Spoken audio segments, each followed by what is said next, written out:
Duncan McCue is an award-winning journalist, national correspondent, and podcaster who has been with the CBC for over 20 years.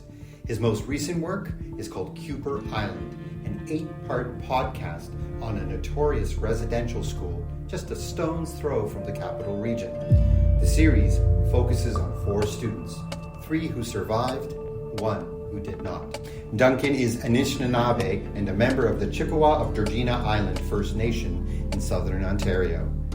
Hi, Duncan. Thanks for doing this. Really appreciate it. My pleasure, Suda. So you're a national correspondent for the CBC. There's a lot of residential schools across the country. What was it about Kuper Island Residential School that made it the focus of your podcast series? Why did you pick this school? So, as you know, I started out in the Vancouver newsroom for CBC, and I spent the majority of my career reporting from British Columbia. So I have reported on residential schools for a very long time. And Kuper Island is a school that I had heard a lot about while I was reporting in British Columbia. I'd heard horrible things about the experiences there. I thought that it might be a place for us to start. The community of Penelakut had started a search for missing children and unmarked graves several years ago. Made it quite clear in episode 1 that we were going to name names. And I think getting to know some of the children and some of the staff and priests and brothers at the school by name and really exploring who they were. When we talk about unmarked graves, that it's to go beyond the numbers and to really help them understand that these were children who lost their lives prematurely, and that had profound impacts on their families. It's interesting because it's almost like you're combining different parts of yourself, both your Indigenous identity and your professional training. Over the years, have you navigated both your professional identity, your personal identity, considering the fact that you worked in an institution that was often hostile and had stereotypes of Indigenous people, and certainly in the past, and some say even today? Let's use the example of talking about spirits that we started off the podcast with. I had a very senior CBC host ask me recently about, would you have used that 15 or 20 years ago in a story that you were reporting in residential schools?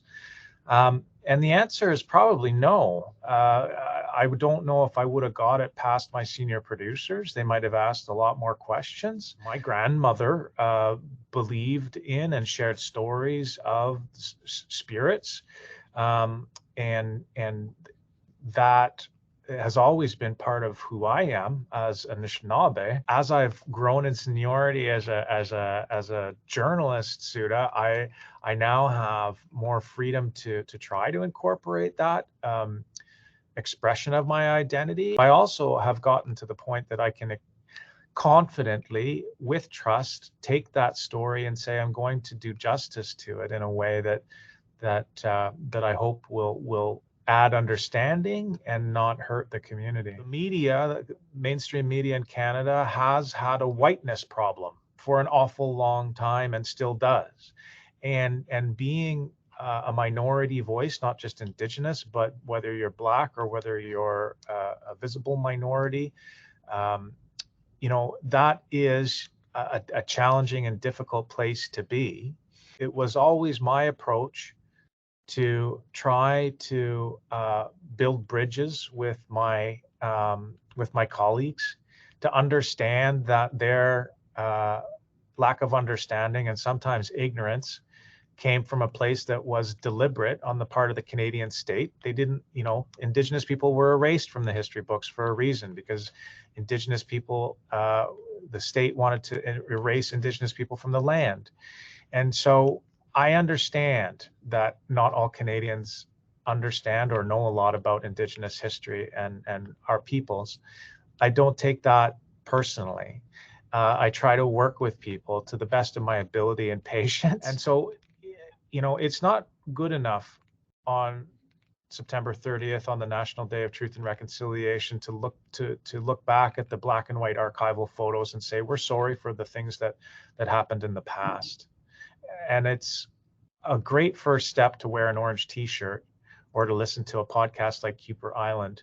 But I think I would hope that all British Columbians would look at the present day circumstances and say, are the youth of Penelakut, our Hulkaminam youth up and down Vancouver Island, do they have the opportunities that their ancestors anticipated that they would have when they began to interact with the settlers?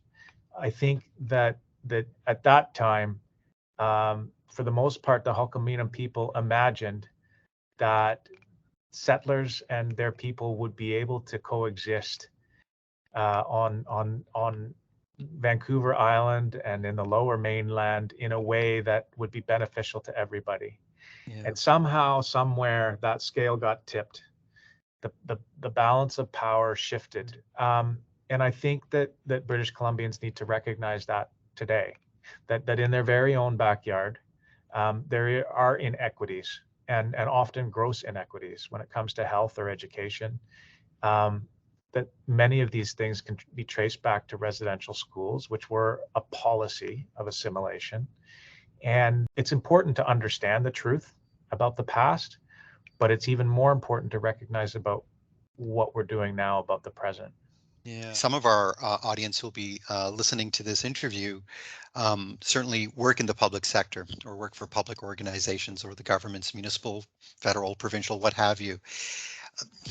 What do you think a particular lesson that they can take away with them as they engage with Indigenous folks in their jobs and their professional lives? You know, because as you said, it was government policy. Governments now make a explicit claim, especially in British Columbia, for reconciliation. And so how do you think that can be informed by the work you've done? As you're working with Indigenous folks, relationships are difficult. For so long now, we've ignored those relationships, but relationships are tough, and mistakes are made, and some people. I have non-Indigenous journalism students who are terrified of making mistakes, who don't want to offend any Indigenous people, and they don't embark on a relationship because they're scared of upsetting someone.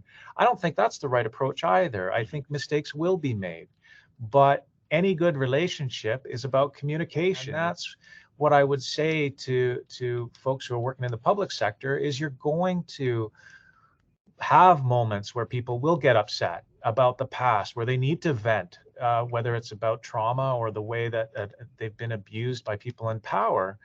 But you got to get through that and understand and not take it personally and try to build a relationship, because that's how we're going to get past and start to find the common goals that we all have for making sure that we put bread on our families' tables and that we all have joy and love and laughter in our lives. Thank you, Duncan, for taking the time to chat with us. Is there anything you'd like to add that you think is important for people to know? No, I think that's lots, Suda. I really appreciate the intelligent line of questioning.